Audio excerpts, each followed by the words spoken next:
The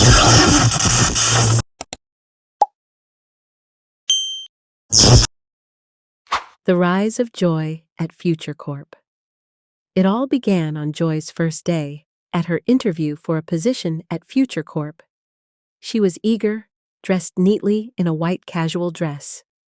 But her interviewer, Jack, was rude and dismissive. Joy stood up, holding her CV, trying to maintain her composure, enduring his stern face and unprofessional demeanor. Despite the rough start, Joy got the job. Fast forward a few months. Joy had a challenging start, arriving late for a crucial morning meeting. Jack, her boss, was so furious he canceled the meeting entirely because of her delay. Joy felt the heavy weight of sadness and guilt throughout the rest of the day. To distract herself, Joy buried herself in work inside her office cubicle, focused intently on her laptop. When it came time for a coffee break, Joy went to the office coffee room holding a cup of coffee. Jack soon entered the room. Jack's face was stern. Joy, not wanting a confrontation, shifted to the side, watching him take his coffee before quickly leaving. The workday eventually concluded. Outside the company building, as the rain fell, Joy stood under a shade, talking to a coworker, holding her umbrella.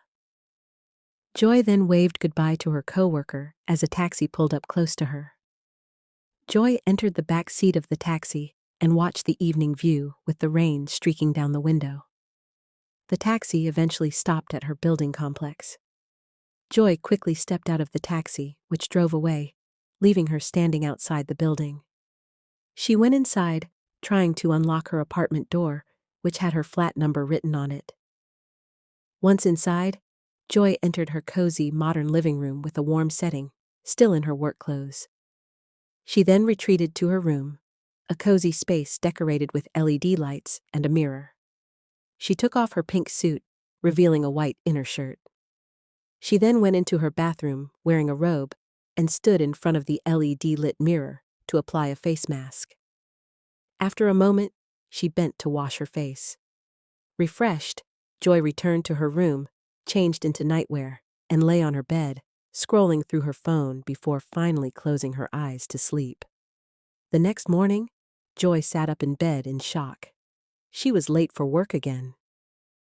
The bright morning light flooding her room confirmed her worst fears.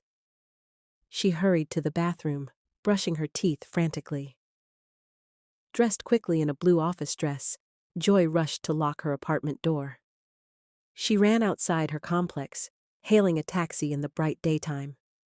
Once inside the taxi, she looked hurried, desperate to reach the office.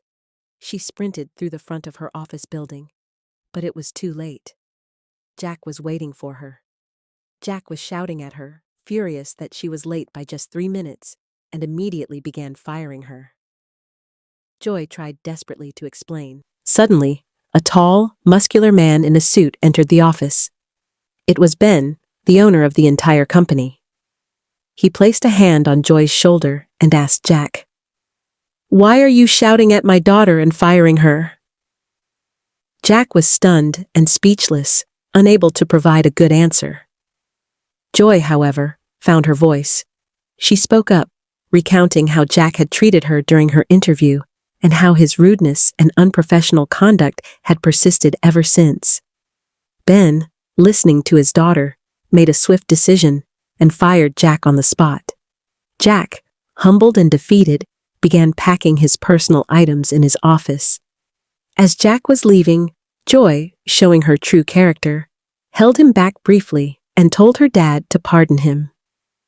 Ben, proud of his daughter's integrity and kindness, turned to Joy. He was tired of Jack's antics and saw this as the perfect moment for a change in leadership. Joy, now dressed in a confident red dress, is seated in the CEO's office, the large desk and impressive view symbolizing her new authority. Joy had become the new CEO of Future Corp.